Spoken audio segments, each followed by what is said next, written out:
right, and we're back. This is episode 127 of the Taproom Podcast, and I'm your host, Mike. Oh man, this is going to be a great episode. I was going to just jump right into the Georgia stuff, but I'm going to wait a second to do that. But this episode, man, I'm going to say I love like every guest that, that's ever been on. I always love like hearing their stories and then re-listening to it when I'm editing and stuff like that. But this particular episode was, it was fun. I mean, Jeff like came on and we were talking beer, we're doing all this stuff. And then towards the, what we thought was towards the end of the episode, we started talking wrestling, talking a little pro wrestling. And everybody that knows, obviously that listens knows that I love wrestling. And we got to talk about all that stuff too. But like everything in between was just fantastic. Like from beginning to end, everything we talked about was great. And I'm super stoked. And I had always wanted to have someone from Old Stump on there. On the show. But it just shows the connections you can make when you can, go to a beer fest or just go to a brewery or do something like that. It was when I was at the beer fest, the LA Beer Fest. I was, out there, I walked by their tent. And I was like, man, I don't know if anyone would be willing. And I didn't know who I was talking to. I just knew the people that were pouring the beer. And I just said, if there's anyone ever that would like to be on the show, would they be interested? And literally later on that week, I was recording with Jeff.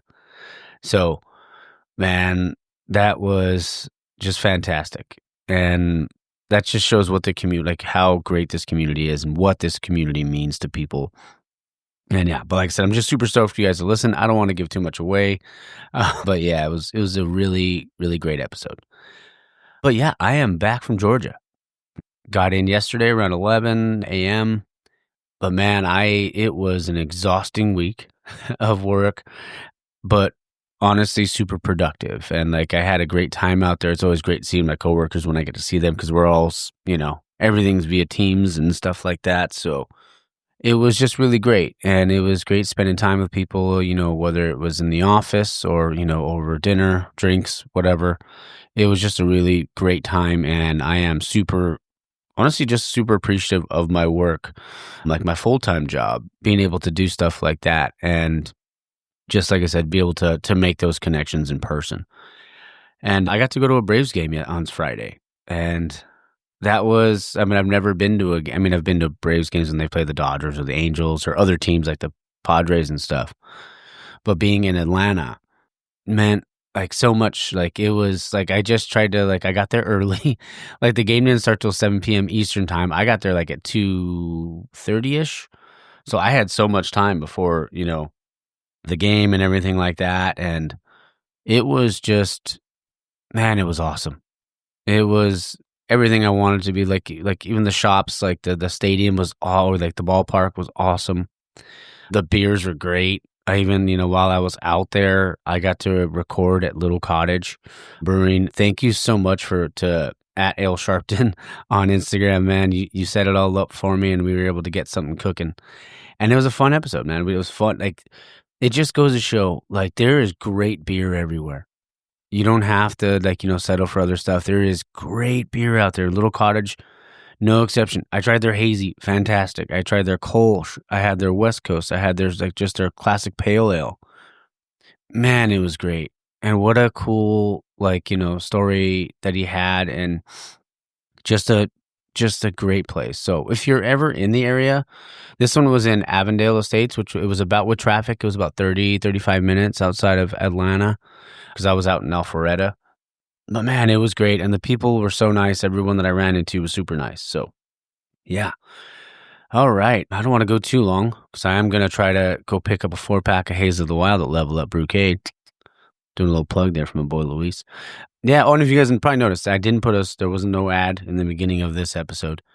That's because I wanted to do what I can for my buddies, for my brother.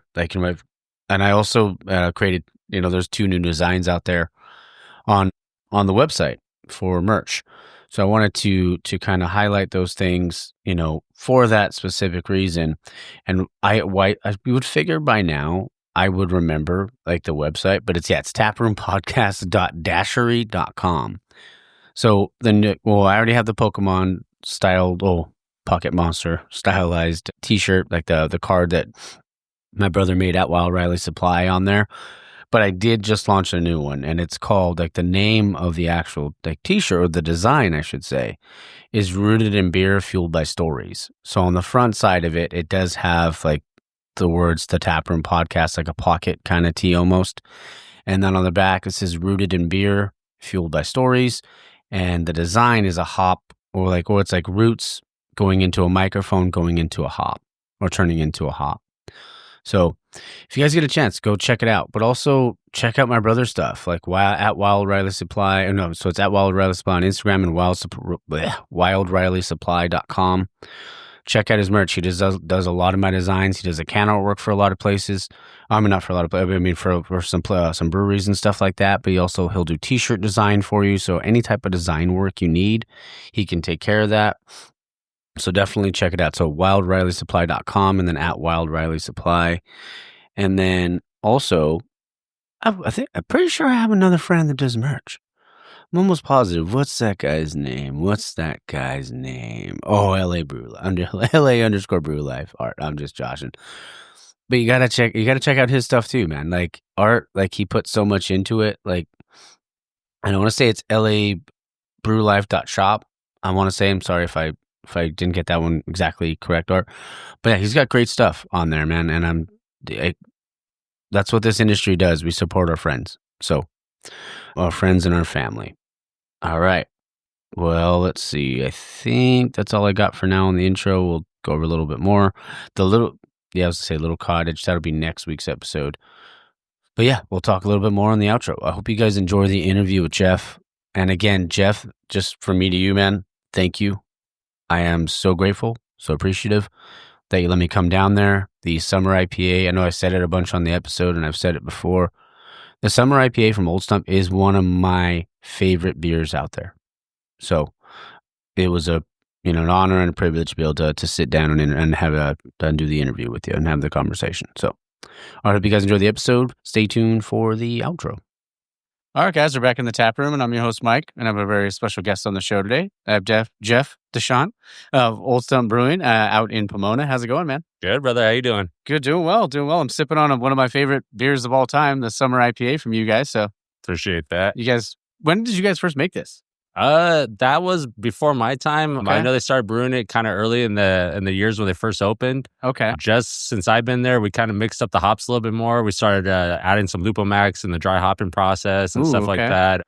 Yeah, and just kind of cleaned it up a little bit and gave it a little bit more hop pop out of there. Oh yeah, it's popping and it's super crispy too. Oh, appreciate that. Cheers, man. Cheers, brother. Thank you for having me on. Oh yeah, thanks for coming down. Thanks for letting me come down. Oh, absolutely, brother. Excited to be here. Mm-hmm. Hi to everybody listening. Oh man, so you were just telling me a couple minutes ago how it's your 4 years here, right? Oh yeah. How did it all start for you? Like getting in the industry. Like I've been in the industry for like 8 years now. Okay. I don't know if you want me to go back that far. Oh yeah. Start here. Yeah, tell me the whole thing. Yeah. So I used to be a supervisor over at Spectrum Cable. Was always kind of into the beer scene a little bit back 8-9 years ago. Yeah. And I lost a brewing out in Covina. They needed a beer tender. Okay. Yeah, so I put in for it. I was looking for a little extra money and stuff like that. So they gave me opportunity there. Beer tended for like a couple months. And the owner, Herb, who's their main brewer there, he found out I kind of homebrewed a little bit. He's like, hey, I got a brewer leaving. You want to try to pursue this full time? Oh, dang. And then that was it. Got out of Spectrum and started brewing beer over there. That's awesome. Did you ever like homebrew or anything? Yeah, homebrewed it's funny. I only homebrewed for a couple months. Okay. And none of it was all grain. It was all extract brewing, buying kits for more beer out in Riverside. Okay. And when I told him that, he's like, we'll work with you. We'll get you going on the way. And you'll learn the rest as we go. That's awesome. And you know what's crazy? Because I mean, I know like the more traditional route is like obviously homebrewing, right? Mm-hmm. But I mean, I've heard so many stories of people just like, I worked front of house and then I told them I was interested in that and they kind of just bring you along. Oh, yeah. Yeah. Yeah, I was very fortunate. Herb was cool about it. Like he saw like I was a hard worker when I was working in the tasting room. And then, he was just like, gave me a shot, trained with a couple of the guys that were working there. And honestly, like after a couple months, we had another brewer who got an opportunity over at Smog City. Okay. the other brewer ended up taking on another full-time job. So I ended up just basically becoming just myself and Herb. Wow. And even a few months after that, Herb was like, I think you got this, dude. Like, do I really need to be here every day? Yeah. So he would like even text me in the morning. He's like, hey, do I need to come in? No, I got the brew. I got a couple things to do with the tanks. I'm good. He's like, all right, I'll see you tomorrow. There you go. Yeah. Do you remember your first beer you brewed by yourself over there? If I had to take a guess, it was probably like the Sally Blonde over there. Okay. That was usually kind of the more just straightforward, kind of easy grain bill, not really a whole craziness going on. So yeah, I would have to say it was probably the Sally Blonde. Okay. Yeah, just straightforward beer. Like I said, it wasn't really hard to do. Yeah. Nervous as hell, that's for sure. Oh, I bet. Yeah. You're like, I don't want to fuck this up. Oh yeah, that was the last thing. Yeah, I never wanted to do anything where it was like we had to destroy a beer or dump a tank or anything like that. Like, yeah, I was a nervous wreck on that one. Oh, I bet. So where did it go from there? How long were you there for? I was there for about 2 years. Okay. Yeah, brewed there for 2 years. My girlfriend, she works over in Covina as well. So at the time we were living way down in like the Fontana area. Okay. Moved over there, did our thing for a couple years, and then just needed something like a little bit busier, a little bit more things going on. So I actually ended up taking a job over at Golden Road in Anaheim. Oh, dang. Okay. Yeah, I brewed there for a couple years as well. Wow. Yeah. That's awesome. I mean, that place is always packed. Oh yeah. Yeah. Yeah, that location's insane, especially during baseball season. Oh yeah. Oh yeah, you're not getting in there at all. Yeah, good luck trying to find a table or anything for that matter.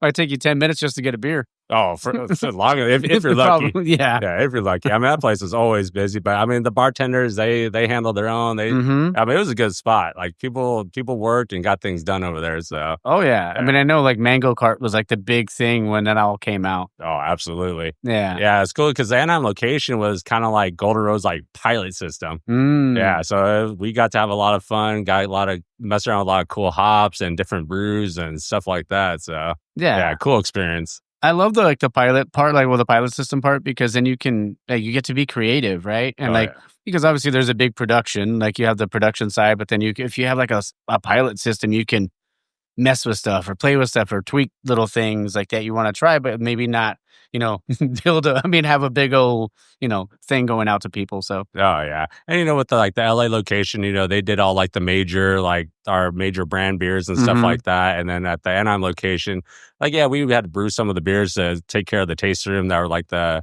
year-round beers or core beers and stuff like that. But yeah, I mean, technically that was Golden Road's pilot system. Yeah. So 15-barrel pilot system is not a bad, bad system to be on. Not at all, man.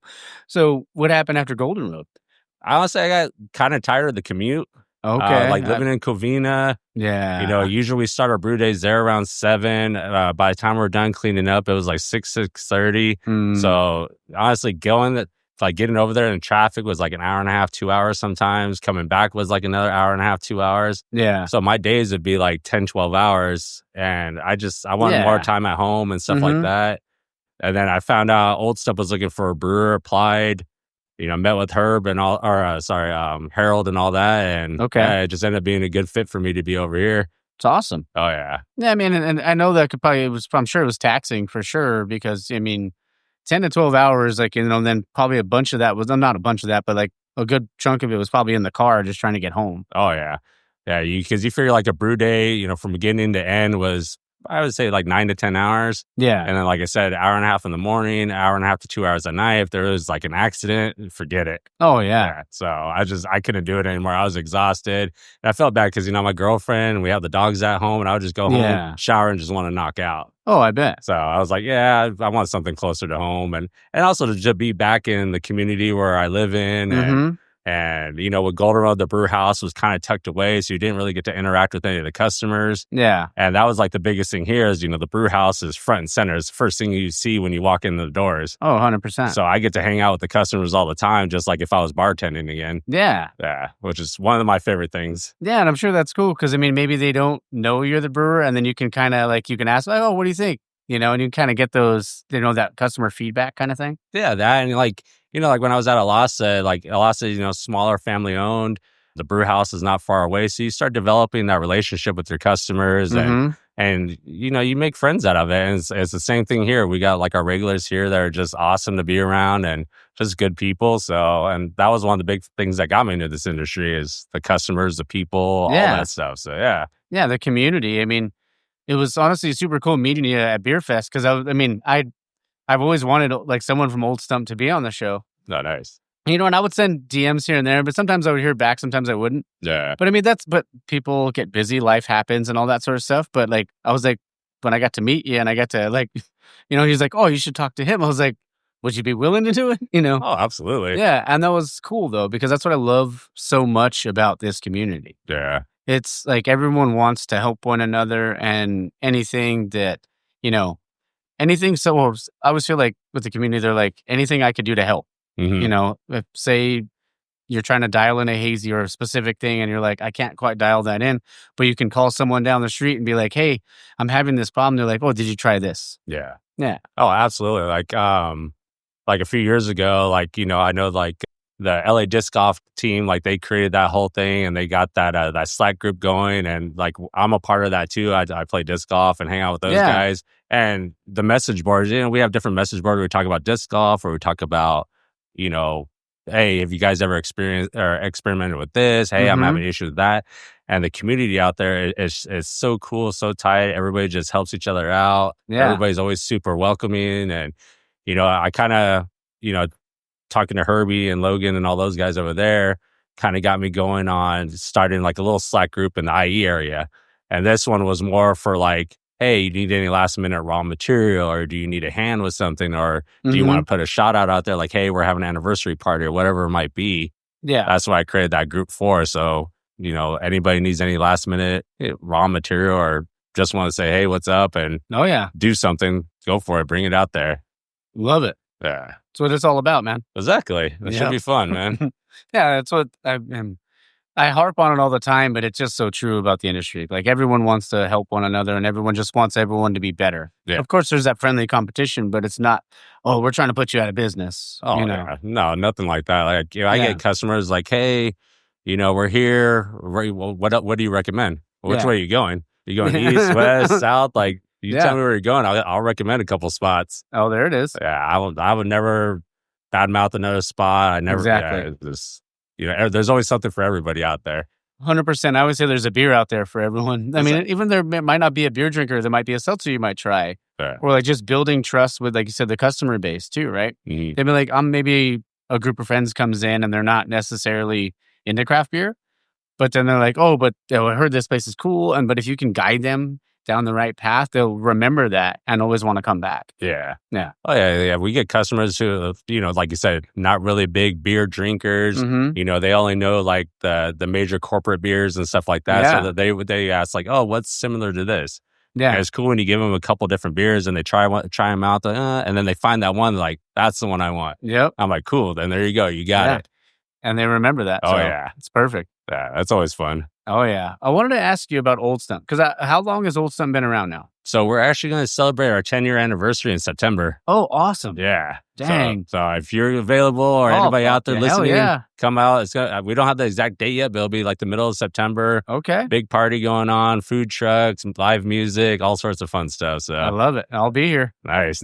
Yeah. As long as I keep crushing these summer IPAs, as long as you guys keep making them, I'll keep crushing them. Oh, well, we got you covered, brother. Oh, yeah, for sure. Love it. So for Old Stump, though, like I was curious about the name. Obviously, I know there's like the stump on the, you know, the logo and stuff, but like where did it kind of come from? So the way it was told to me is Harold, he was out, you know, they were getting ready to open this place up. They already had a name figured out, but after going through everything, they found that name was already taken and they weren't really willing to like share the name or, you know, give it up or anything like that. So Harold was out. I think he was walking up the like Baldy or something like that, just taking his dog out for a walk. And he got tired and he just found literally an old stump. Okay. Sat there with his dog. And I guess he got just like a nice view and it was relaxing. And he was just like, almost like a Zen moment where he's like, oh. And I guess he was just kind of thinking about it. He's like, Old Stump. That's different. No one's got anything like that. Yeah. And he's like, we're going to roll with it. Let's go with Old Stump.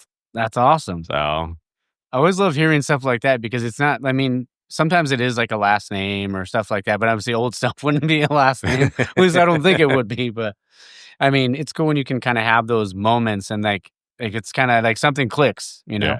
Yeah. Yeah, it's something cool. And like, honestly, him and the owners kind of brought that vibe here. Like, you want to come in, relax, have a beer, and just enjoy the rest of the day or whatever. Oh yeah, and it's a beautiful freaking tap room, man. Thank you. Yeah, I love all the murals on the wall and all that stuff. That's awesome. Yeah. Wanted to, because I'm always curious about like, were you into craft beer prior to beer tending, or was like how did that all kind of come about?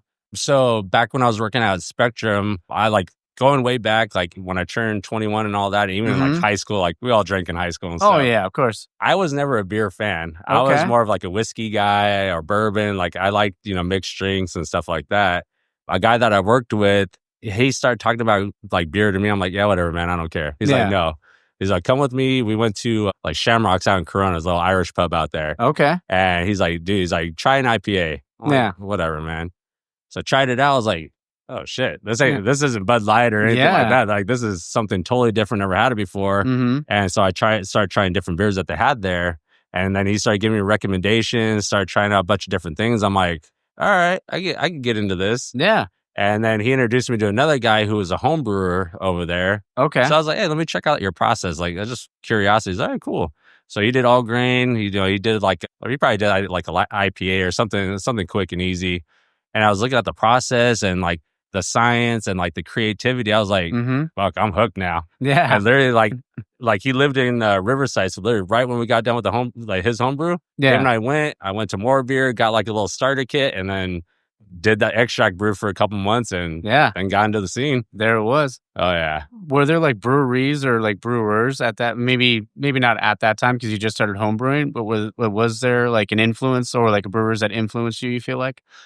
Not at the time when I first got into craft beer. I mean, like I said, I really didn't know about craft breweries during that time. Yeah. But then as my career started, working with Herb at Alasta, that kind of opened my eyes on how he does things. He was like, he had the science down, but he wasn't like, it had to be exactly like this and strict. He was more like, hey, let's try this out. This would be a little bit more lenient about things. Like, okay, this happened. Oh, we could fix it doing this, or let's try like doing something different. Like one day we had a whole bag of whole hops. And we always use pellets.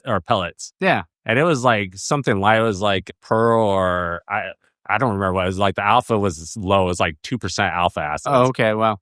And so him and I were talking and like we had the grant. I'm like, hey, do you think we could stuff all these cones into the grant and still run the wort through like first wort hop kind of thing? Yeah. And he's like, I don't know, let's try it out.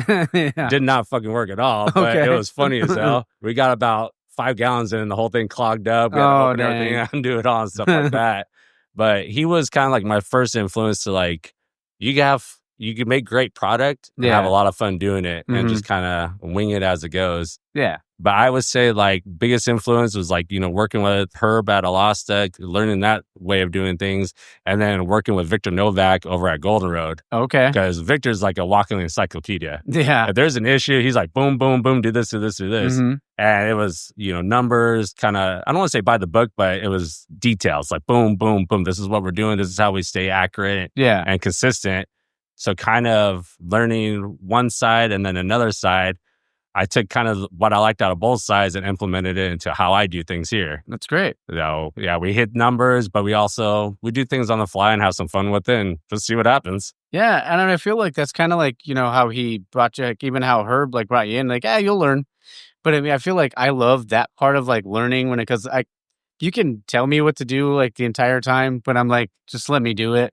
Because it's kind of that trial by fire. Oh yeah. Yeah. And I was like that growing up. Like I got good grades in school, but I wasn't going to sit there and study and read and all that stuff. But if there's a problem or if I see something I'm interested in, I would take it apart and figure out how it works and rebuild it and put it back together and be done with it. Yeah. Like I come from like the classic car scene a little bit. That's what my grandfather was into. So it was always like, oh, we just fix this up, work on this, tear it apart. Yeah. See what it does. There you go. Like, cool.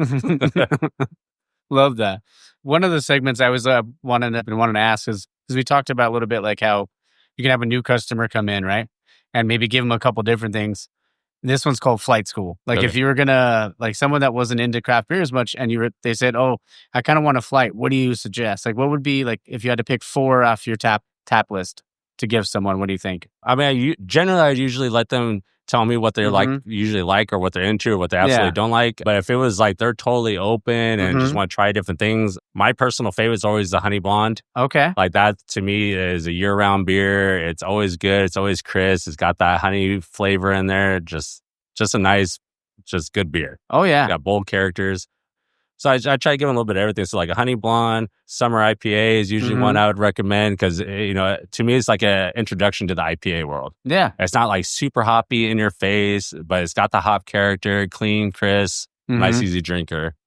Irish Red, the Rusty. Okay. Another one if they want to try something like malt, get some of that kind of classic style in there and stuff like that.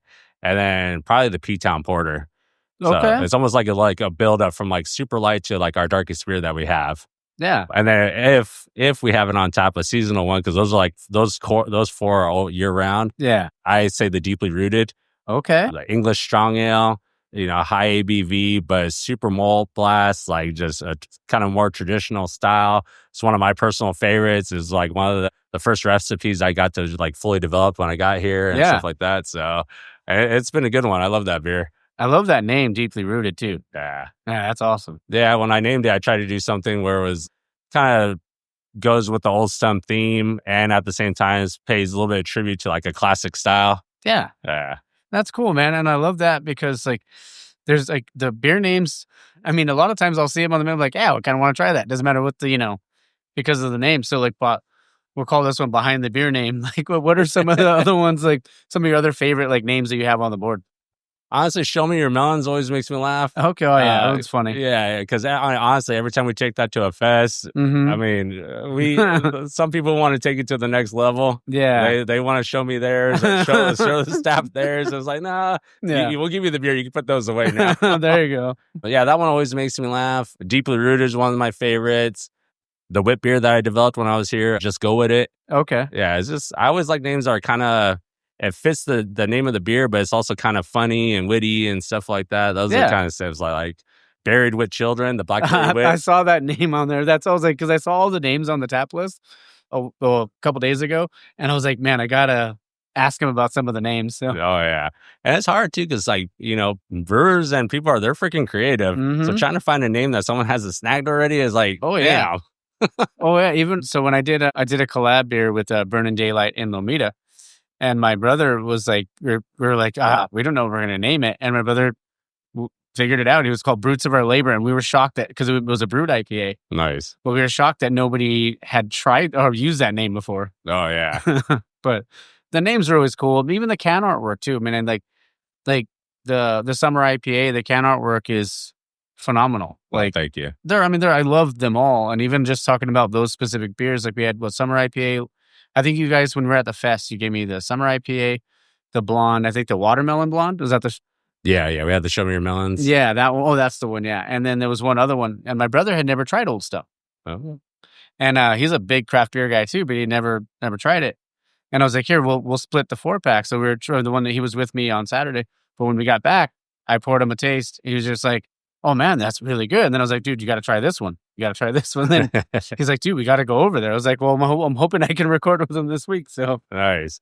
Yeah, and it's funny that you mentioned like the can art and stuff like that. Like when I first got introduced to craft beer, like I said, I didn't know any breweries. I didn't know really styles or anything. So that's how I grabbed my beers. Is like, oh, that can looks cool. I'm going to grab that. That can looks cool. I'm going to grab that. And like I said, like what got me kind of hooked too is like I think like the first couple of beers I grabbed was like Racer 5. I think Ruination from Stone. Dang. And then I saw Arrogant Bastard. Oh man. Yeah. That was my first craft beer ever. Oh yeah. That one's a heavy hitter. Yeah, ruined my palate. I was not ready.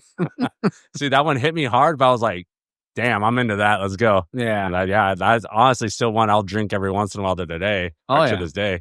I haven't had it in a long time, but I mean, as my palate kind of grew, I guess, or got better with craft beer, I ended up, obviously, of course, I appreciate it. But yeah, with that first one, I was like, what am I drinking right now? Or what did I just put in my body? Oh, yeah. Yeah, I think I went the opposite way with a lot of other people. Like I went straight to basically a hop head and drinking IPAs. And in the beginning, I didn't like lagers. Oh, or lagers were okay. I hated pilsners. Yeah. Could not stand a pilsner. Now it's like the opposite. I'll crush a pilsner or a lager all day. And IPAs, I'm like, okay. Yeah. And what I love about pilsners and lagers too, it's like one of the reasons why anytime I go to a place, if, I'll try their pilsner or their lager, because I know if that's good, there's a good chance, everything else is going to be pretty good. Because you can't hide behind anything. Exactly. I mean, and what people are doing with their West Coast pills right now, or like a West Coast lager, or just a hoppy pills. Yeah. That's like the dream for me. Oh, because you still get that hoppy punch, but it's so crisp, clean, and refreshing going down. Nice. Yeah, we did actually, I need to bring that beer back. We did a hoppy pills a few years ago. Okay. Called Strictly Piltonic. Oh, I like it. That one was good. Nice. Just nice, crisp pills, but you got that dry hop character, a little bit of that hop aroma and flavor, but still more Pilsner forward and a little hop in the end. Love it. Yeah, that was a good one. Yeah. What do you feel like some of your, like, well, maybe like when you first started, I know that your first one was a blonde, but like over the years now, what do you feel like your favorite styles to brew are? Or do you have a favorite style? I wouldn't say I necessarily have a favorite style. Like I love brewing everything, based off the season that determines like what we're going to brew.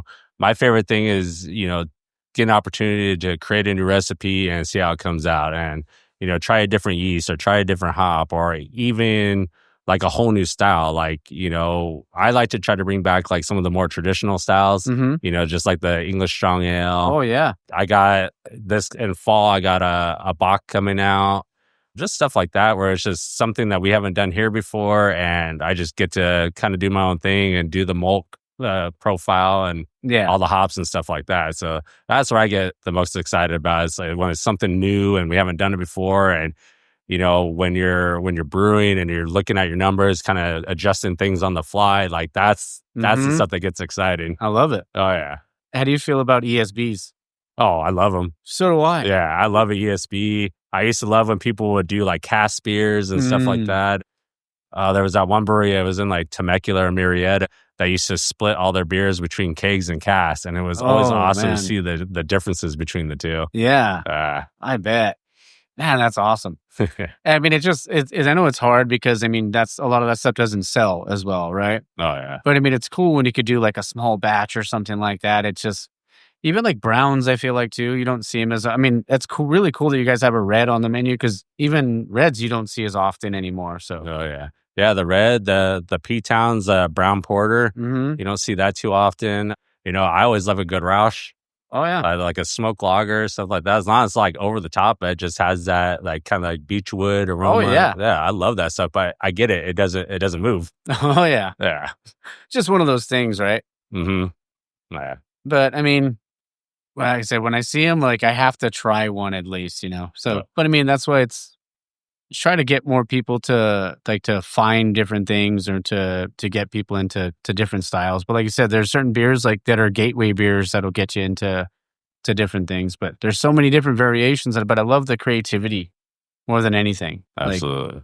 Like, I mean, how do you find it for like balancing the creativity here at Old Stump, like balancing creativity and like the consistency part? I mean, with the core beers, the consistency is there. Like that part's easy.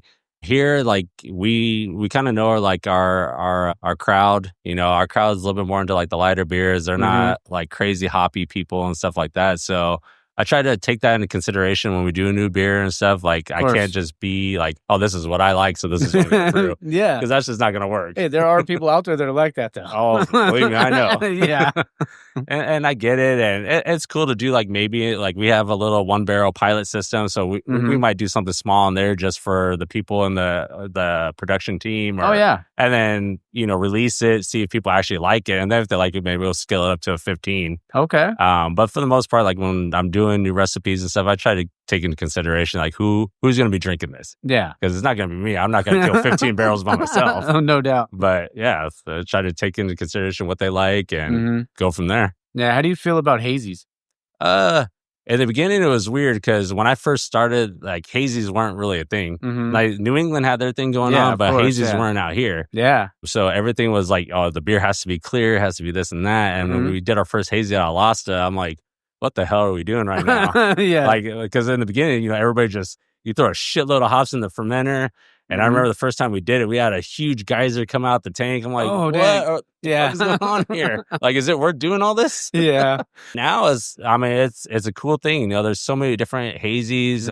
Our hazy, the PCH is, kind of pineapple forward, just nice, juicy haze bomb. I mean, it's easy to drink. It doesn't have that hop bitterness in it. Yeah. Yeah, it's a good one. And, you go to the next place and they have a different hazy and all these different like hop combinations. Like the creativity keeps on just going up, and, the hop farms and all the things they're doing with all the new hops coming out all the time. Like it's freaking awesome.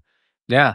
It's the best, man. I mean, I've always wanted to go to a hop farm just to like see what it was like, or just to even talk to someone that, that owns a hop farm or works at a hop farm. Oh, yeah. Because I just feel like it'd be like so cool to do something like that. Oh, definitely. I'll put you in contact with Nikki from Crosby. Oh, I'm in. She's awesome. I went to Portland last year and I just hit her up and said, hey, I'm coming out to Portland. She's like, come to the farm. I'm like, cool. Sweet. It wasn't hop season or anything like that, but still got a tour, got to check everything out. And she walked me through like the whole process for a couple hours, like the whole, how they do everything, what they take out, what they're doing here, the whole hop farms. It's awesome experience. I bet. And have you ever been to like Yakima or anything? No, unfortunately not. Yeah. I haven't even done hop selection yet. Oh, okay. Yeah. Oh man, I'm sure that would be like such a fun day. Oh yeah. Because I always see like when everybody goes up there and they're all in it, their face is covered in it, and it's great. I'm like, that's like the dream. I just want to smell it all. Oh yeah. I've talked to a couple guys that have done hop selection, and they're like, yeah, it's cool for the first like 20 minutes. Yeah. And then you're like, I'm done. Yeah. And some of these guys are out there for like 2 or 3 days for 8 hours, just hop. I'm like, dang. Nah, I'm good. Yeah. I'll trust our rep to send us good hops. There you go. Oh man. Do you mind if we hit pause and grab another beer? Oh yeah, go for it. Sweet. All right, and we're back. I'm having which one was this one? That's gonna be the Highway to Pale. Okay. Oh, love it. Love that name. Here we go with the names again. That's awesome. Oh, yeah. What are you having? I'm going with the Just Go With It. Okay. Yeah. Get that Belgian style whip beer. Ooh, can't go wrong with it. Cheers, brother. Thank you again. No, of course. Thank you. Well, yeah, that'll get you there. Yeah. Oh, that's good stuff. Damn. Yeah, that was another style that kind of fell off a little bit, was pale ales. Yeah. I don't know why. To me, they're always great. I love when someone has a pale ale on tap. Oh, yeah. Even like now I feel like you've seen them a little bit more, but like the hazy pale ales instead of like the hazy IPA. Yeah. Good stuff, man. Oh, yeah. That's crazy. Like the trend just goes all over the place. Yeah. I mean, and I always find that interesting because like, obviously hazy, there was like, I always say like the haze craze and then like the summer of seltzer and all that sort of stuff. Yeah. But like, I love that like pilsners and lagers are back. Like people wanting to enjoy that and people are buying it. And that's what, you got to keep making it. Yeah. Because you just don't see it as often. And I mean, you didn't see it as often before. We'd have like 4 or 5 different hazies on the tap list, but maybe one lager or one pilsner. Yeah. And now I feel like it's obviously there's still a lot of hazies on menus, but you're kind of seeing that flip just a little bit. So, oh yeah. What I wanted to ask, so this next segment is called the 4-pack. Okay. So first question in the 4-pack is, what's the one beer that never leaves your fridge? Because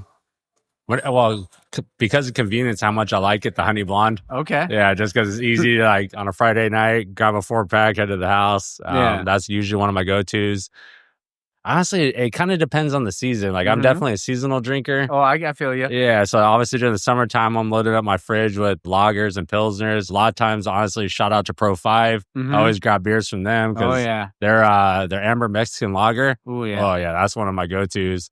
And then my girlfriend, she's always killing the Japanese rice lager. Oh yeah, there's the Hanma or Hanma yeah, or something like that. Yeah. Johnny and Nick are so cool. I love those guys. Yeah. Yeah. Hanging out with them, they're always a good time and fun. And, we last year at GBF, we partied with them like the whole week we were all out there. And that's awesome. It was just every day, just nothing but laughing and having a good time with it all. Oh, yeah. I mean, and I still want to go to GABF. I was thinking maybe this coming year I'll go.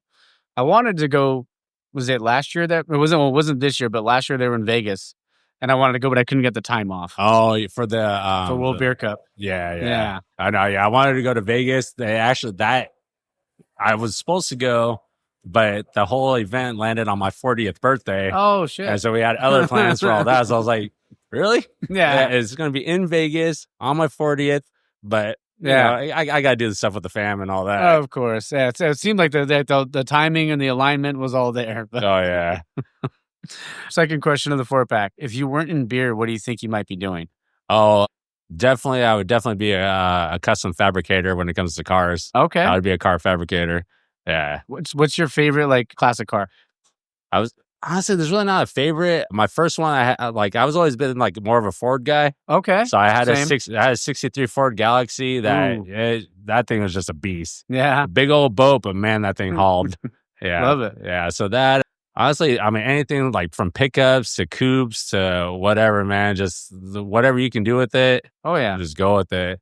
Like Dream Classic was probably the, oh man, now I'm drawing a blank now. No, it's all good.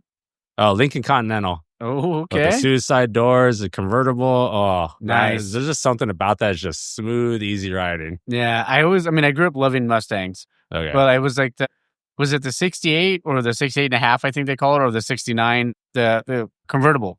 Okay. The Mustang convertible. Nice. Seeing that car when I was a kid, I was like, that's one of the most beautiful things I've ever seen. Yeah. Yeah. Oh, yeah. I mean, most of them, like just the way they did the lines back in the day. And, like one I saw was cool. It was a 59 Ford Galaxy convertible hardtop. Dang. So big boat. It had like the little like fish fins on the like tails on the end.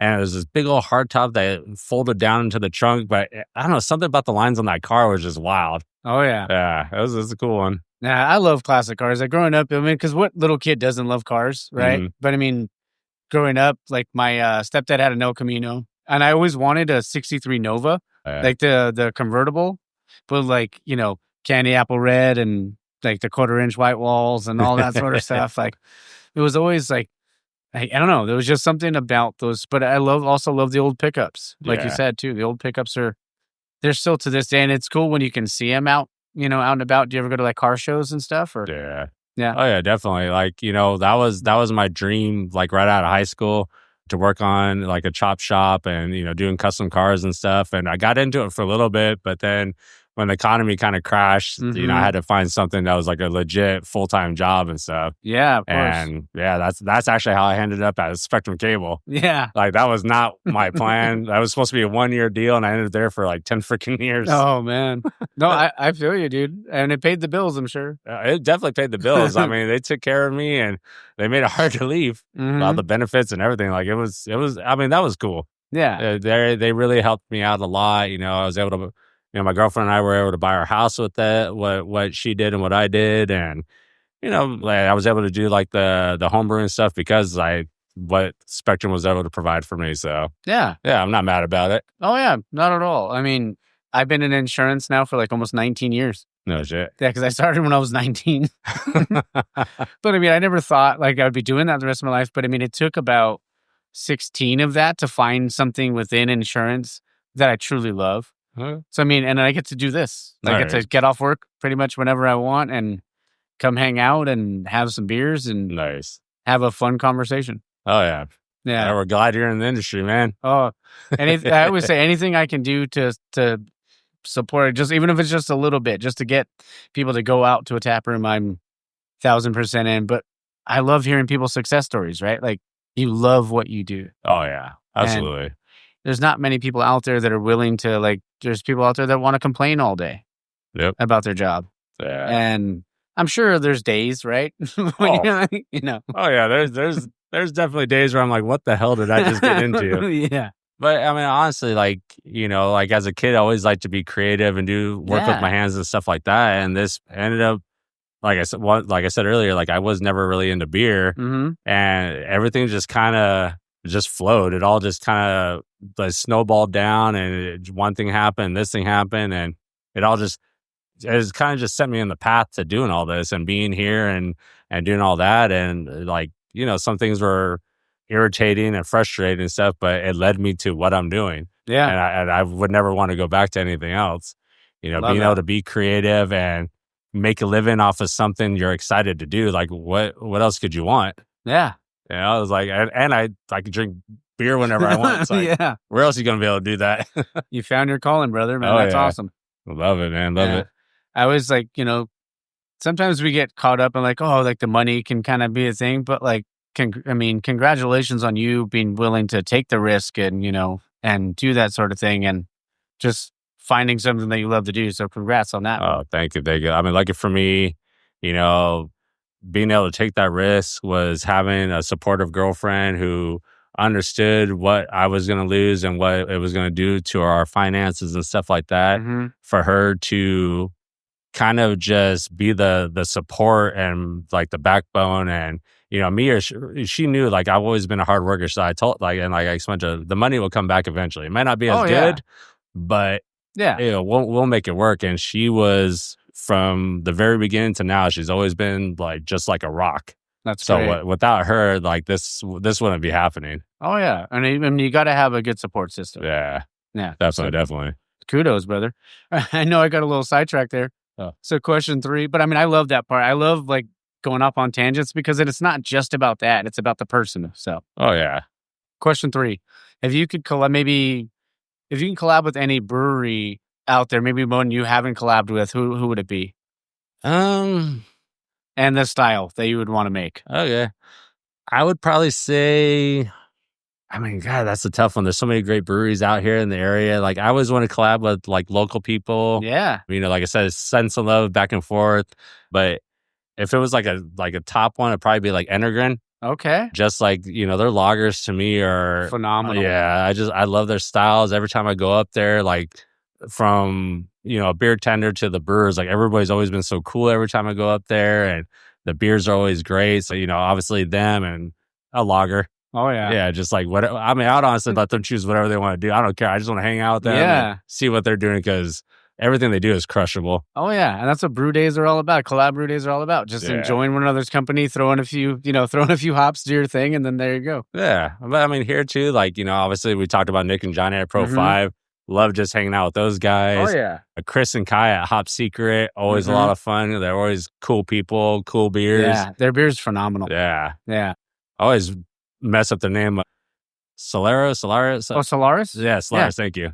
Told you I was going to butcher the name. It's all good. Same thing. Their beers are always great. They're always super, super cool people. Yeah. Like, it's always a good time. So. Or was it Solario? I think it might be Solario. Yeah, because I think Solaris is down in like Murrieta. Okay, yeah. So okay, so I was somewhat right. No, yeah. I was trying to think. I was like, wait, I think I messed that up. So last question. Last question on the 4-pack. What's a guilty pleasure that you maybe secretly have? It could be like, I kind of like this TV show, or I kind of like this song, or whatever. Anything, doesn't matter. One thing people really don't know too much about me, unless they're like in the family or, my girlfriend, obviously, as I actually love to bake. Okay. Yeah. And not so much bread, but the de-stressor for me is like actually just having a beer and baking a cake or a cupcake or whatever and stuff like that. And it's funny because I usually don't eat it. Yeah. I might take a little bite just to make sure it tastes good, but it's another way to be creative. Yeah. You're throwing in different ingredients. A friend of ours, like years ago, she taught me how to make my own fondant and stuff like that. Dang. Yeah, so I got started creative and making just like crazy cakes and weird stuff like that, just to goof off and have some fun, and started giving out to people on like their birthdays. And just... Dude, that's cool. For some reason, I think it kind of takes me back to childhood. Like my grandfather liked to bake, my mom liked to bake, and there was always something about that smell, and it kind of brings me back to just having fun with my family and just goofing off and stuff like that. So, that's cool. I mean, I'm the only thing I can bake is maybe like I can make oatmeal scotchies, and I can bake a cheesecake every once in a while. Oh, there you go. That's it. But that thing always cracks, no matter what. It always cracks. Oh yeah. So. But that's really cool, though. I mean, I don't think I've ever had anyone like tell me that they were into something like that, because I mean, most of it's just like, like a TV show or a movie or something like that, or like a video games. But I love that. I mean, baking's. I wish I could do it. I love to cook. Do you just kind of wing it, or do you go off a recipe, or how do you kind of approach that? I usually like to kind of find like a base recipe, and then add my own little something to it. Yeah. Just to make it a little bit different. So it's not like the same thing someone's already had and stuff. Yeah. So yeah, I mean, it's kind of like brewing, people have done traditional beers forever. Yep. So that's basically all we're doing now, is kind of taking something that someone already did and putting our own little twist on it. Yeah. So that's kind of what I got into it. Love it. It was fun. Yeah. What's like, if you're going to have like a flavor, because I'm kind of similar, like when it comes to the cooking side, because I'll make sure everybody eats first and then I'll have some. but like a lot of the time I won't like I'll eat my food sometimes, but most of the time I'm just like, you guys eat and I'll be fine. I'm just gonna drink this beer. Yeah. So, what's your favorite kind of like? If someone said like, "Oh, I want you to make this cake for him," or make a specific cake, what would it be? Do you feel like, or any baking or any type of thing you could make? Yeah, the one thing that like I absolutely loved and somehow perfected was as zucchini bread cupcakes. Ooh, Yeah. wow, that sounds delightful. Oh god, because it's one of those things where like I'm a carb guy. I love carbs in the morning. I love a good cupcake or whatever. There you go. And so it was something you could have in the morning. You could have it at night for dessert. It's like I learned how to make my own like buttercream and stuff like that. So when I first made it, I gave it to my girlfriend and some friends. They're like, "Oh my god, like okay, don't ever stop doing this." And so it's ones I repeat all the time. And that was the one where after I get done baking and it's like everybody else got one, then I'm like, all right, I'm gonna crush a couple of these. There you go. Yeah. Yeah, I'm always like, because I love cupcakes. I do mine without frosting because I just like the way the cake tastes on its own. Nice. I'm a simple guy for the most part, but I know people like love like the frosting and stuff. Oh yeah, yeah. Same. Like I don't overstack it. Yeah. The cake, I that's what I want more of too. Little frosting. It's nice to have a little bit of that sweetness in there to go with it, but yeah, overall, I want to actually enjoy the cake itself. Oh yeah, because I always feel like it's like cream cheese on a bagel. Some people put like like load it up. I'm like, I just want like the thinnest like, thing on there, but some people love it on there. So I just want a little flavor on that bad boy. I don't want that. I don't want to be that thing to be like the main star, and then the bagel itself is like the co-host. 100%. Being out in, I'm gonna take a quick drink here because this is really good, brother. Oh, thank you. Being out in Pomona, like, how do you feel like, or honestly, just being, in the area, like, how do you incorporate like local culture into like either the beers or even just into the brewery, like into the tap room or anything like that? Yeah, I mean, being out in this area, like, unfortunately, we haven't really taken like really like cultural ingredients or whatever. But like I mentioned earlier, like I take in consideration like who our consumers are. Yeah, who want to come in and who's going to drink the beers and tell their friends to come here and stuff like that. So for us, we try to create that atmosphere where like, our consumers are going to enjoy the beer. They're going to enjoy like the bands that we have here, the atmosphere and all that stuff like that. So, here we try to make everything where it's, super relaxing. You can come in and you basically do almost whatever you're feeling. If you want to come in and have a good time with all your buddies, you can. Oh, yeah. If you want to come in and just have a beer and do homework or read a book, you can. Well, we get all sorts of people in here and stuff like that. So it's just creating that comfort for everybody to show up here. I love it. You got families with, kids here, and then you got the person that just comes in by themselves and just wants to crush a beer and knock out a few emails or something like that, or read a book. Like we get a little bit of everything. So trying to create that atmosphere and knowing that everybody's getting what they want and their experience here, to me that's what we want. That's what I want everybody to see is, especially like if we're brewing and we're open and we're still brewing, just looking out and seeing everybody doing whatever it is that they are looking to do, within reason. Yeah. We don't want people chucking glasses and of course, tagging up the place and stuff like that. But if they're having a good time and vibing and, even too, like the music too, like if, there's certain things that, people are like, oh God, they're looking around. It's like, all right, let's change the music. Yeah. Let's change it up. Let's give them what they're going to be into and stuff like that. Yeah. I was and this thought just popped in my head, like, because your first beer was a blonde. What was it like, maybe like the first time you saw someone in the tap room enjoying one of your beers that you did? That's like to me, that's better than an award. Yeah. I mean, it's like, don't get me wrong, it's always great getting awards. Of course. Like, I'm never going to knock that. But, yeah. When you see people just, they're sitting back at like the best thing is like, they take a sip and they're like, oh, what the hell is that? And they're looking around like, yeah, that's pretty good. Yeah. I'm like, all right, cool. We got that one. That one's hooked. Yeah. Yeah. And that's what's cool. It's like, here we have everything from a blonde to, a coconut stout. Yeah. There's a little bit of something for everybody. The raspberry lemonade goza and, whatever. That's what I always want. I always want a list of beers where there's something for everybody to enjoy. 100%. That's what's nice. Some places they got their styles and they stick to that style, and that's fine. Yeah. There's nothing wrong with that. But to have a wide variety and be able to brew a wide variety and mix and match different things, and like I said, for people to have, whoever's maybe not in a beer, but they might find a seltzer they like, or different flavors like that. To me is like the ultimate thing that I love to see people enjoy. That's cool, man.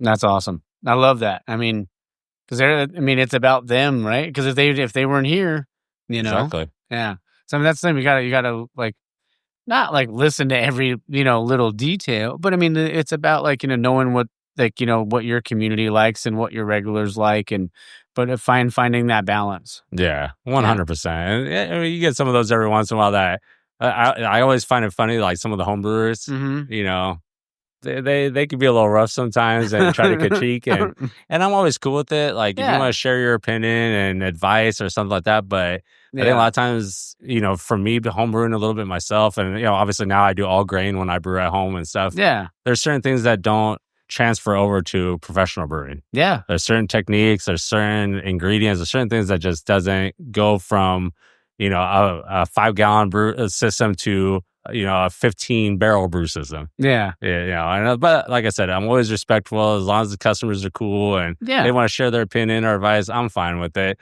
Just be cool about it. Yeah, don't be Untapped. Yeah, don't be too crazy about it.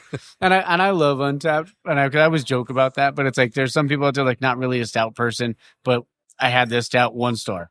It's like, come on. Like, if you're not a stout guy, then why are you rating it? Oh, dude, I had a guy. We did. This is kind of going back to Alasta. We had a beer called Menke Langer with those Irish Red. Yeah. And for the anniversary one year, we decided to throw it on cask and serve it in cask for the anniversary. And so during the anniversary, I was working the bar, and the guy asked me about cask. So I gave him all the gist of it. I'm like, hey, it's room temperature. It's not as carbonated as keg beer. Gave him like all the details of what he's getting out of it. So literally in front of me, he takes a sip of it, says he likes it, blah, blah, blah. 10 minutes later, I see a Yelp review saying, oh, don't go to Alasta. They gave me this warm, flat beer and blah, blah, blah. I'm like, jeez. I just told you what it was. Like, yeah. What do you want me to do for you? Wow. Yeah. Yeah, that's rough. Gotta love Yelp, man. Yeah. We talked a little bit about ingredients. So you were talking about it a second ago. What do you feel like?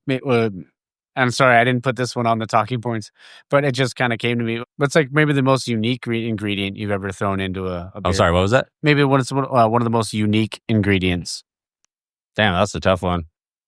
I mean, unique, like as far as like obviously creativity, doing different things, like hops are always one. Yeah. One thing that I always enjoy is flaked oats. Oh, okay. Like rolled oats and stuff like that. Yeah. That aroma that you get off the mash, oh my God. I bet. It's like sweet oatmeal in the morning. Oh, it smells like it. Yeah. Oh God. Yeah. It's like specifically hazies are really not too much my thing. Yeah. But brewing a hazy and that aroma that fills in the brew house, I bet. Especially like when, you're sampling the wort and stuff that, like I said, it's like a sweet oatmeal and it takes me back to a kid. Oh, I bet. No, I mean, I still eat oatmeal all the time. Yeah. Yeah. Oatmeal and a coffee in the morning. There you go, man. You can't go wrong. Yeah, there's something about that. I just love it. Oh, it's great. I can see one of the cats. What's the cat's name? So that's actually Barley. Oh, I love it. Okay. Yeah. Barley's a stray that just kind of wandered in here. She came in, like, we're thinking she was probably like a little under a year old. Okay. And she was actually pregnant. Oh. And so one day we came in on a Monday morning. I don't know if you even want to know the whole story. Oh, It's like the whole thing going on. Yeah, it's all good. I tend to go on tangents here and there. You're good. But yeah, we came in on a Monday morning and she had fell through the office ceiling. Oh, no. Because I guess she was trying to have her babies up in like the insulation up in the ceiling. Oh. Fell through and she had like a litter of like 12 like right there in our office. Jeez. So there we walking in on a Monday morning and there she is just chilling on the floor with all these kittens. We're like, wow, what the hell are we going to do? Jeez. So we actually converted our whole office into her, basically like her nursing center. Wow. So for 8 weeks, she had the office. She had all of her kittens there. They're running around. Dang. It was freaking cool, to be honest with you. I bet. Yeah. It's funny. I was just going to ask, like, because was that a brew day? Like you were going into a brew day when that happened? No, we actually came in. Usually Mondays, we go through our meetings, like what we're going to do for the week and stuff like that. Okay. Do little things here and there, like set up for, like I said, brew days or set up for distro and all that stuff like that. And so later, like, just walked in and just chilling there. Yeah, dang. No, the reason I was asking is because, like, I was gonna ask you like, what was like maybe your most fun brew day?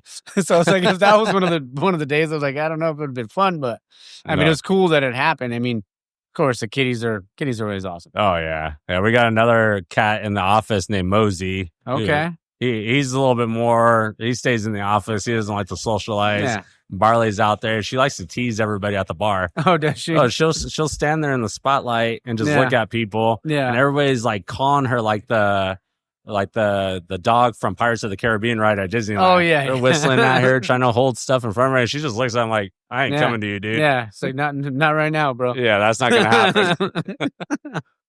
Oh man. But what was probably the most fun brew day you've ever had? Or memorable? Damn. Honestly, that one I kind of talked about earlier with us packing all that whole hops into the Grant, it was cool because it was like one of the first times like we went something completely off script and tried something totally different, and it ended up being a shit show. Yeah, but it ended up being a whole lot of fun. Yeah. Like, you know, Herb and I had a good time. We had a good laugh out of it. Like, it added some time to our day. Well, we knew not to do the next time. Yeah. Yeah, so we just had fun with it. We laughed it off, crushed a couple beers after. And, there you go. You know, we shared it with like some of the other bartenders and stuff like that. So that was a fun one. What would be, because I mean, I know that was a fun one. What was the worst brew day you've ever had? One time I want to say I was doing it might have been a German lager or something. Same thing over at Lost, and we got like just a complete stuck mash. You know, knock on wood, I've never had that happen again, but it completely stopped everything. We had literally we just had to dump everything out. Yeah. Like there was nothing we could do. We tried to recircuit or try to spin the rakes again, go through the Vorloff process again. And it just wasn't happening. No rice holes?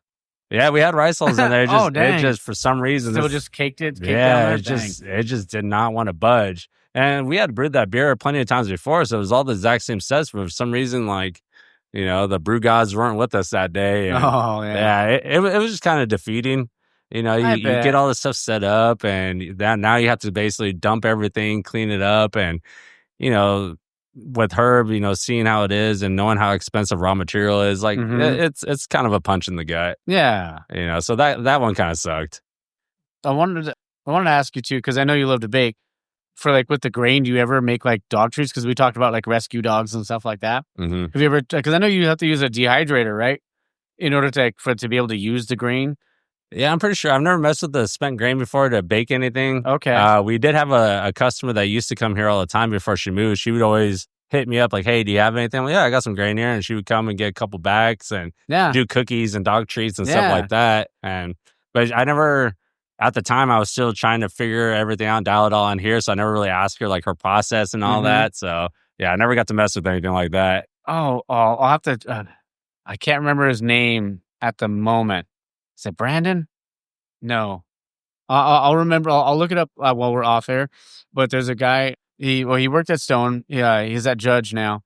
And I'm sorry that I'm forgetting your name because I know you listen every week. It's been a long week.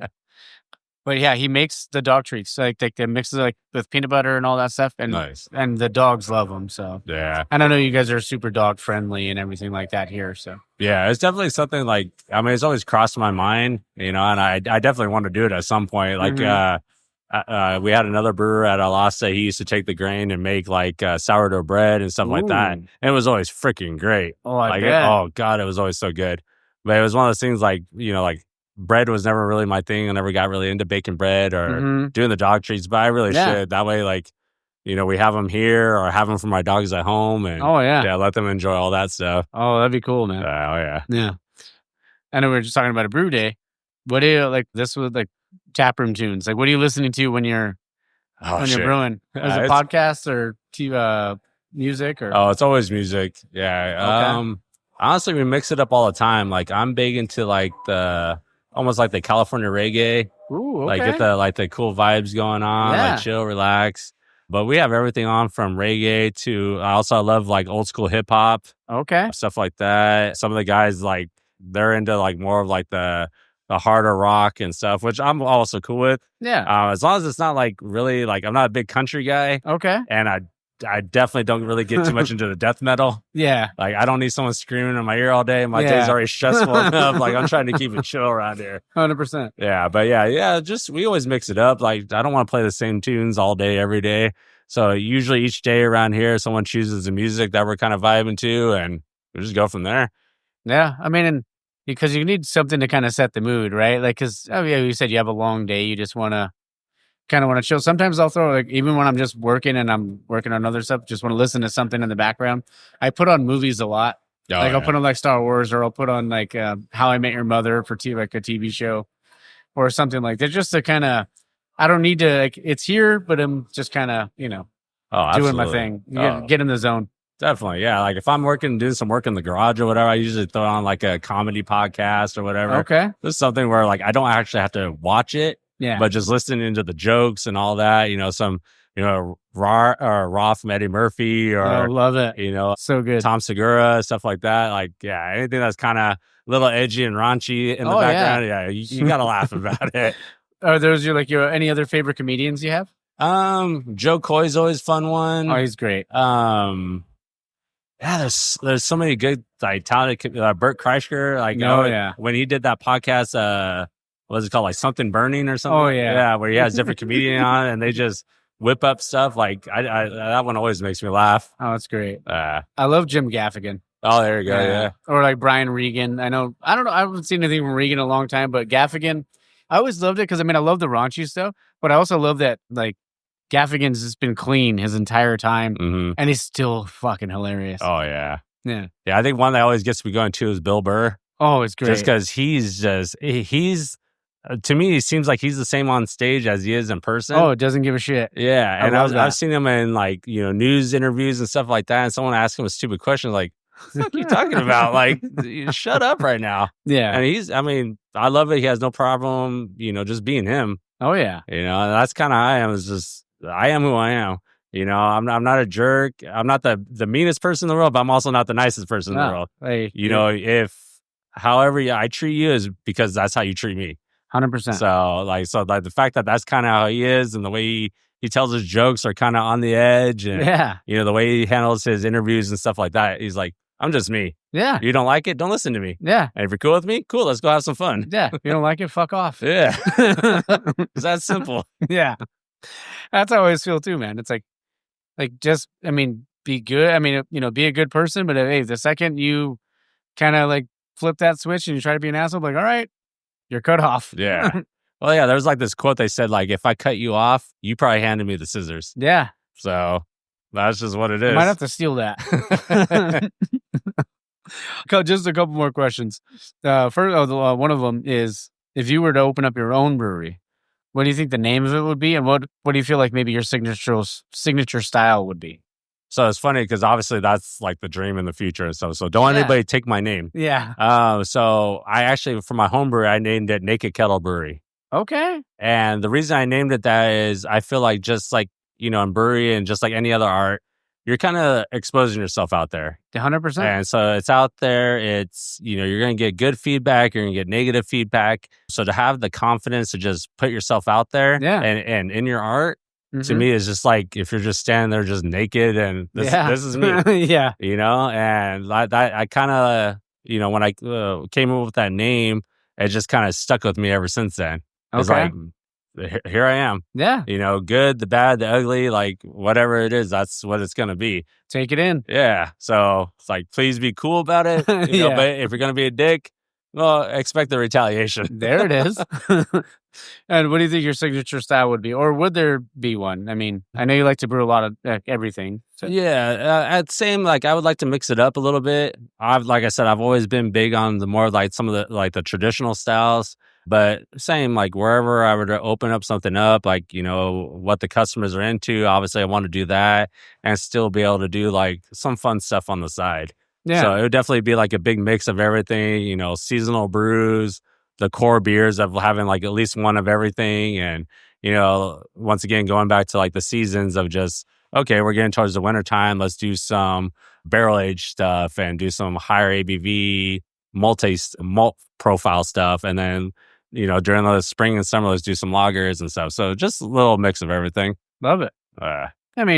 I feel like, yeah, man, I know you talked about it earlier, but like you need that, right? To be able to meet all the clientele, but then also like stay true to your roots and stuff like that. Mhm. So, Oh yeah, because like a lot of breweries, they get like a niche, mhm. and it's cool. A lot of times, it's they master their art and stuff like that. But as we've seen in the industry, the trends change all the time. Oh, 100%. So if you don't have something else in the back burner, what are you gonna do? Like you're at that point, you're scrambling trying to come up with something different, or kind of recreate yourself or whatever it might be. And this industry is, you got to have all the aspects. You got to have good beer. You got to have the atmosphere. You got to have everything that the consumer is looking for.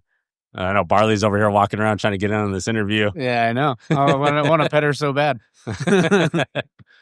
She's all curious now. Yeah. She's like, what is that up there? That wasn't there earlier. I love it. Desert island beers.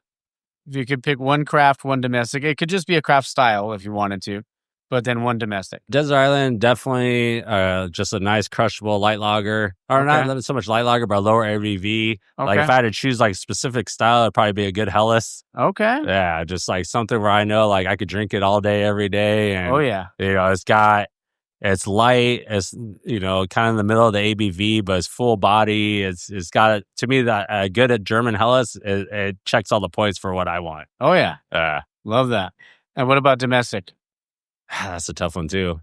Honestly, if I could have a beer all the time, all day, every day, once again, either the Honey Blonde or Pro 5's Amber Mexican Lager. Okay. That beer, for some reason, I could drink that damn thing all the time. So good.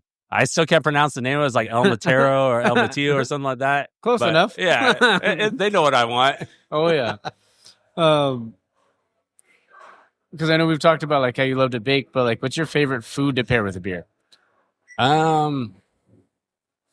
Usually Mexican food with a nice IPA. Okay. Yeah, that hop and cheese characters kind of go hand in hand for me. Okay. Yeah, so if I could get like just a big old fat plate of nachos or a burrito and a nice hoppy IPA, to me that combination, I love it. Oh, I love that. Tacos, what's your protein? So for me, I'm actually, I used to be strictly vegan. Oh. Now I'm a little bit more, I want to say vegetarian, because now, like, if I had to choose a taco, the protein would be shrimp. Okay. Yeah, I like a good shrimp taco or a good fish taco, like a Baja fish taco. Like I can. Oh, so good. I can mess with that all day, every day. Oh yeah, that was like a Mexican lager, like a crispy pilsner. Yeah, there you go. So good. Yeah, nothing wrong with that at all. Oh yeah. Last question I have for you. And honestly, thank you again for letting me come down here. Oh, of course. Thank you for coming out, man. I appreciate this, and having a blast. Oh, it's been super fun.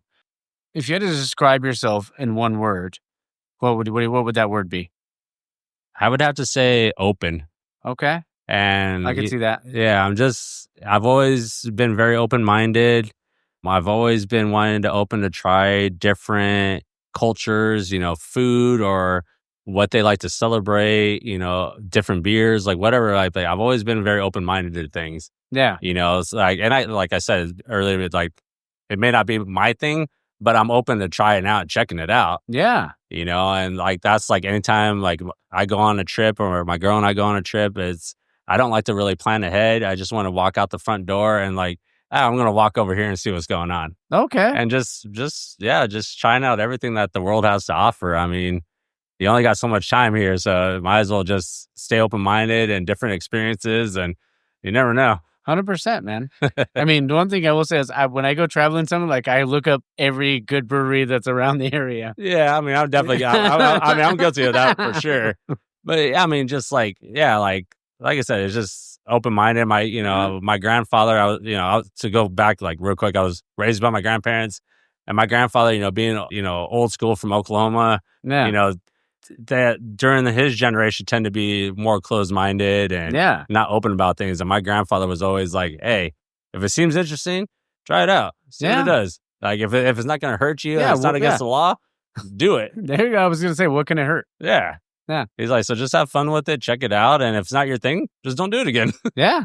I'm like, okay. Well, I'm down for that. There you go. I mean, and you tried brewing and you fell in love with it. Exactly. Yeah. Who would have thought? No, but man, this has been so fun, and like I'm just super grateful Thank you. Oh, no. Thank you, man. Like, this is awesome. First podcast ever. Hopefully, down the road we could do it again. Or, I'd love to. Maybe set up something where we get multiple brewers. And we'll do a brewers roundtable? Oh, yeah. We can get you, Johnny, and Nick? Oh, dude. I'm in. Oh, yeah. We'd mess around with some stuff. Graham's pretty wild, too. He'll say some wild shit here and there. Oh, yeah. I at one point, I can have, like, I think 5 mics set up, so... Oh, that'd be rad. Yeah, we can start talking about, because I know you guys are into wrestling and stuff. Oh, big time. Yeah, I grew up in the Attitude Era. Oh, same. So that was my thing. Yeah. Tried to get into AEW when they first started. It was cool in the beginning. Now it kind of fell off, so I fell off of it. But yeah, you get like any kind of round table with that, and beers, and shit will be going. Oh yeah, but who's your GOAT? I know it's a tough question. Yeah, honestly, my GOAT, like my personal favorite was Sting. Okay. Well, actually, I should say Sting and Undertaker. Okay. Those were my two. But when Stone Cold came out and started doing his thing, one thing that was actually cool, like with you being a wrestling fan, was I was the last I brewed beers with Chavo Guerrero. Oh yeah. Yeah, we had that beer, the Mexican lager called the Los Guerreros, and Chavo, one of the nicest guys I've ever met. I've heard he's fantastic. Oh, dude, he was so cool. I met the whole Guerrero family, and we were talking about Eddie and. All this other stuff. And, Chavo's mom came, and I think it was like I want to say it was like his aunt and uncle and stuff like that. They came because we had like an wrestling event at Alasta. Yeah. And they do it every year, right?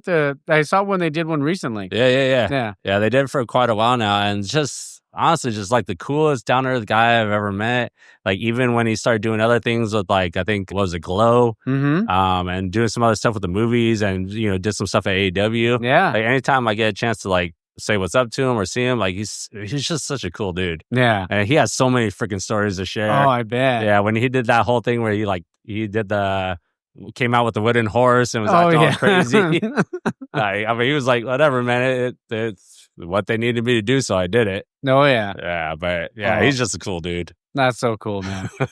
Man, I mean, because I love wrestling. Like, cool. Now this is gonna go even longer. Sorry. Oh no, we're good. Dude, I got nothing but time. I'm crushing beers and hanging with you, so I'm cool. What would be in your top 5? Top 5, obviously, I think Hulk Hogan kind of got things going.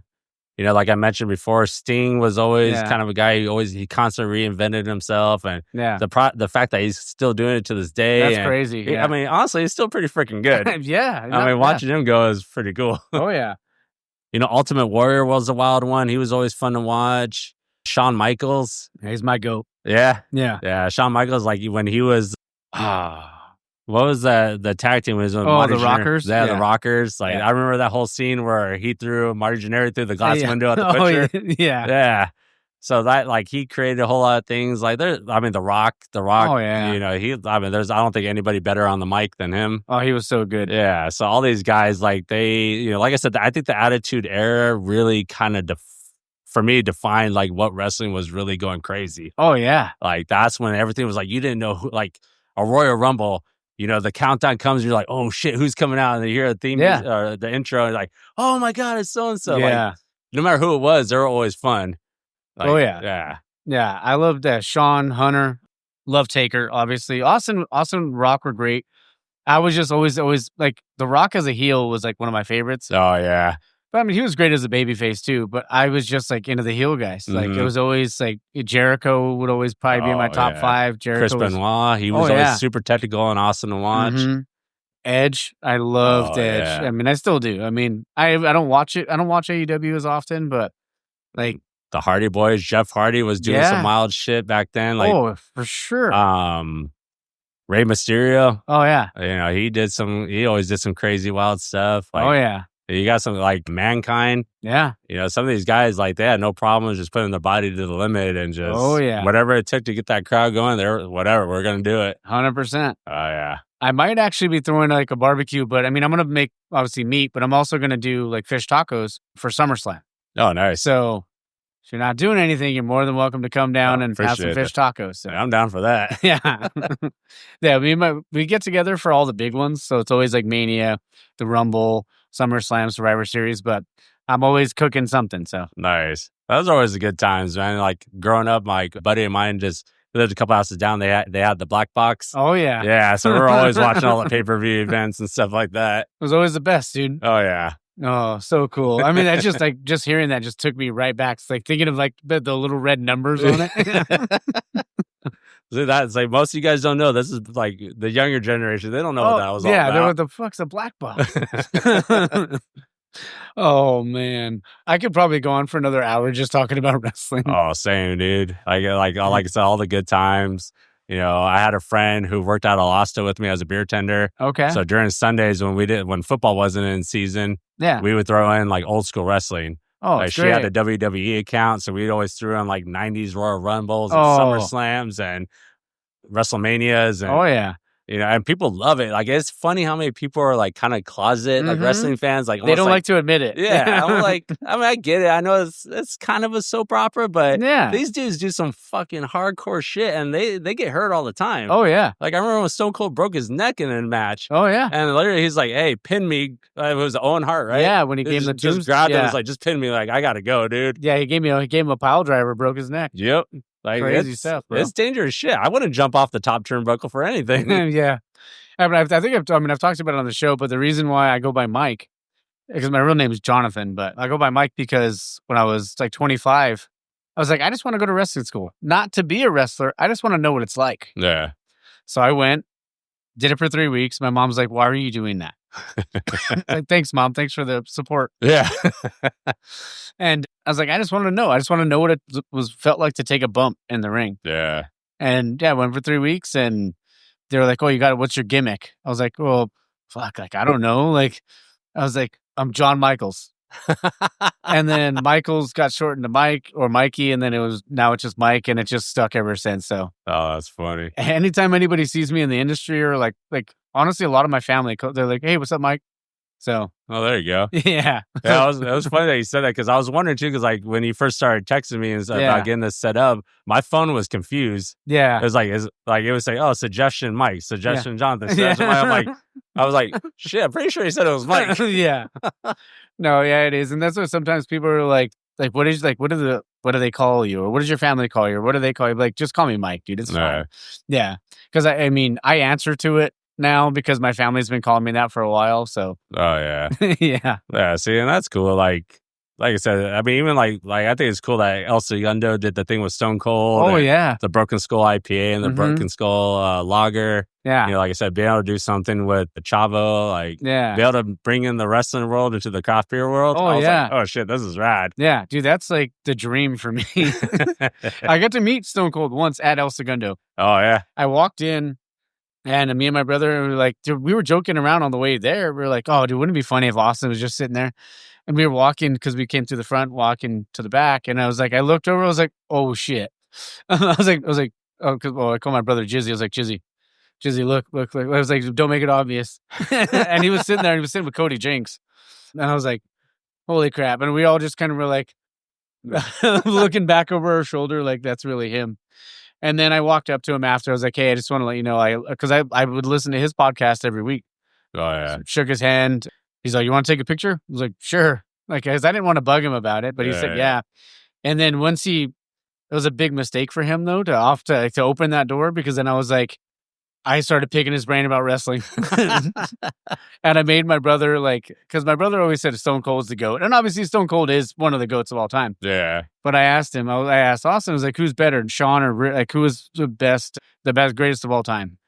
And he said, Sean's the best in the ring. Ric Flair was the best overall. Oh, yeah. Yeah. I can see that. And that's someone I kind of left out too. Ric Flair, he was always sold everything. Oh, yeah. He did great. And we'd oversell it so hard, and I loved it. Oh, yeah. But just like, I felt like too, like anytime like Stone Cold would throw the Rock in Stone Cold Stunner. Oh, yeah. He would do the flare, do a handstand, hit the ropes, flare. Sometimes fall out. Yeah. I'm like, man, he sold that bad boy. Oh, yeah. It was so cool when he came back against Kevin Owens a couple of years ago. Mm-hmm. That was a fun match that they had. Oh, yeah. At Mania. But man, I wish, I know it was tough for Austin and stuff like that, and I'm sorry, guys, this just turned into a wrestling podcast. But I mean, it's just so fun. And it's cool.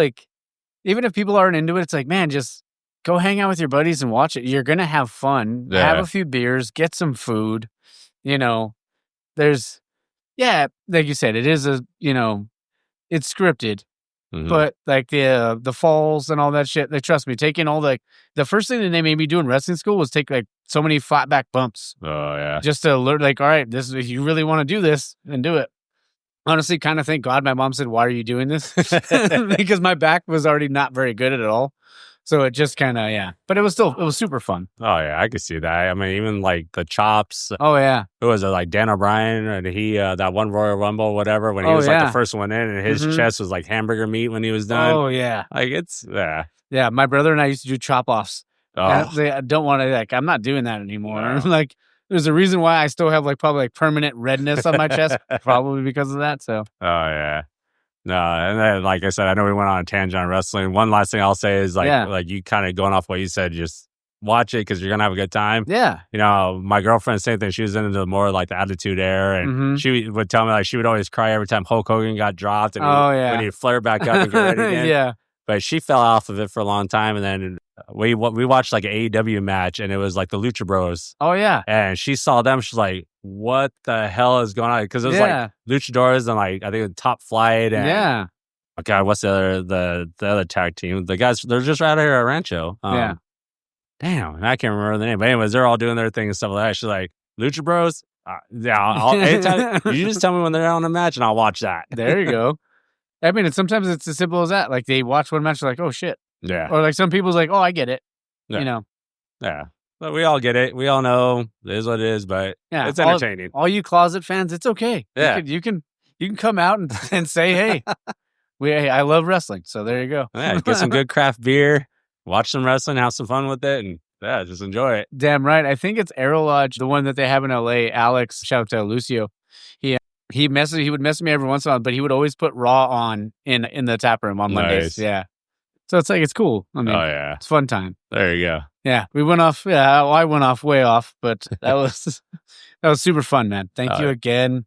Everybody, if you're in the area, or maybe if you're just in the LA area for a little bit, you gotta or in IE, come down to Old Stump. Summer IPA is, I know I mentioned it and I posted about it the other day, but that beer to me is one of the best beers I've had in the last few years. And I can't say enough good things, obviously, about Jeff and about the brewery. Like, it's a phenomenal space. It's not that far away. Just come down and have a few. I mean, thank you, man. Nice. No, I appreciate it, man. Thank you for coming out, taking the time. Enjoy this. Hope to do it again with you. Oh, yeah. Yeah, like Mike was saying, anytime you guys want to try out some different beers, plug in. If you come out in the middle of September, 10-year anniversary party. Oh, yeah. Big event. We'll have a lot of fun, a lot of food, a lot of beers. Let's do it. It'll be wild. Damn right. We got to get you guys got a big enough space. You got to get a ring out here. Yeah, believe me, we talked about it. Right now we're currently expanding. We're looking at getting a kitchen. We're in the middle of getting a pizza kitchen going. We actually just took over the building next door, so we're opening up this whole patio area. Just awesome. A lot of stuff coming up in the works. Obviously it's in the beginning stages of it. So look for all this in the next couple of years, and we're hoping to keep expanding, keep delivering some good beers. And if you come by, just let me know which direction you're going. I'll put you guys out to some more good breweries. There it is, man. That's what it's all about. Oh, yeah. It's all about the love in this industry. 100%. Yeah. Well, let's grab another one. But everybody here, like I said, come down, have a beer, enjoy yourself. And don't forget to support local, drink local, and find your beer. Nice. Appreciate it, brother. Cheers, bro. Yeah, my name is Aaron. I've been here for about 7 years now. I kind of do a little bit of everything except brew. Okay, there you go. I fix and build stuff. And my favorite beer here right now is 2020. I like light, easy drinking beers, and that's my favorite. It's my go-to.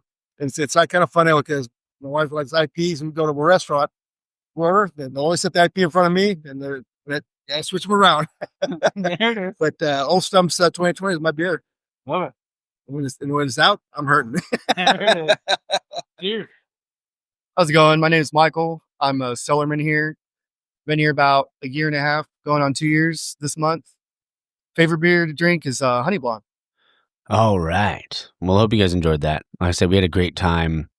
I don't know why I did the find your beer thing at the end of the interview. Usually I do it at the end of the episode, but that day I did. But like I said, like Old Stump, you got to check that place out. It's awesome. And I'm just super stoked.